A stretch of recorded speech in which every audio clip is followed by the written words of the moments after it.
What's up, TB fans? Today we're going to be talking about Miami versus Florida coming up in week 1. Some people say week 0. Either way, the reason I love this breakdown is because last year well, it's not that I was a big fan, but I was a big believer in Graham Mertz, and he proved it. And I know people say, yeah, but Florida was trash last year.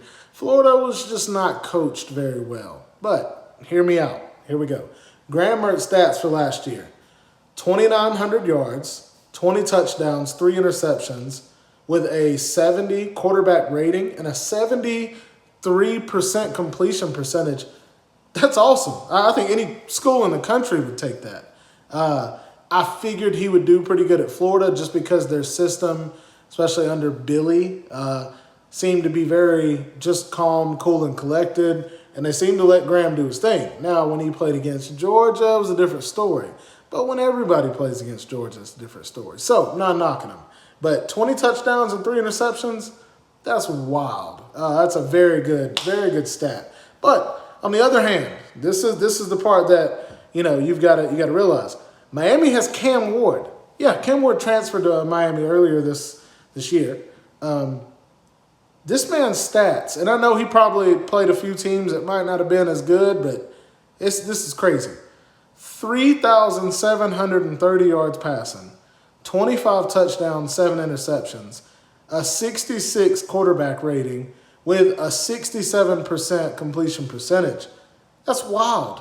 The year before, oh my goodness, this man had 3,200 yards, and the year before had 4,600 yards. Like, he had 47 touchdowns in 2021. So I'm just saying, Cam Ward is a very seasoned quarterback, and that is what Miami has missed. They've been missing. They've been missing veterans. They've been missing leadership. Can Cam come in 1 year, provide leadership, provide time for a younger Miami quarterback to develop and get older and become a leader? We don't know. It depends on the kind of person that Cam Ward is. We don't know, or at least I don't. I think Miami is going to come into this game a little hungry. They had a few offensive linemen last year that were out to begin the season, so not even like halfway through. So they're coming in feeling really like they deserve it, and they should.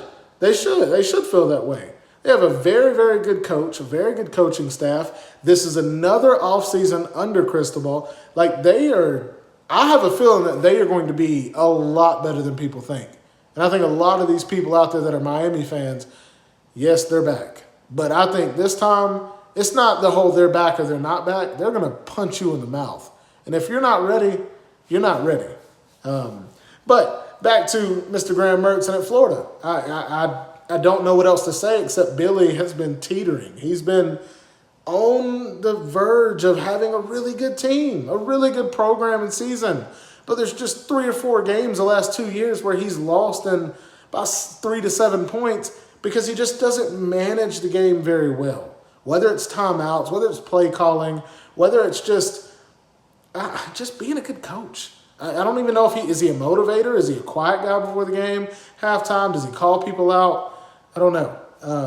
So I look for this to be the game of the week for me because I kind of know more about all these other teams, but Miami is such a, man, if you guys have all your pieces, you're going to be good. Plus you add Cam Ward to that, you guys can be really good. But then Florida, it's like, dude, are you guys going to get over the hump? Because if you do, it's going to be really fun watching you. You're a very well-balanced team. As far as offense and defense, you have a good run game, you have a good pass game, and you do a good job of, doing a little bit of both. Sometimes you get caught up in a run, sometimes you get caught up in passing, and you do one a little more than you should the other. But for the most part, you're very balanced. So which one are we going to see? Or are we going to see both? Or are we going to see neither? I don't know. But that's what makes this game exciting for me.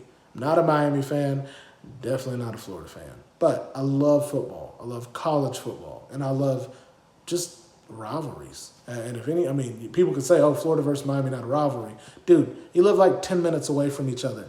I'm going to say that's a rivalry, okay? Georgia versus Georgia Tech, not really a rivalry when you think about it as far as wins and losses, especially lately. But for me, it's a rivalry. So, anyways, Miami versus Florida, not really going to pick a winner on this one. And if I did, I'm not going to. So, You tell me, guys, tell me what you think. Like and subscribe to the video if you do like it, and subscribe if you want to see more.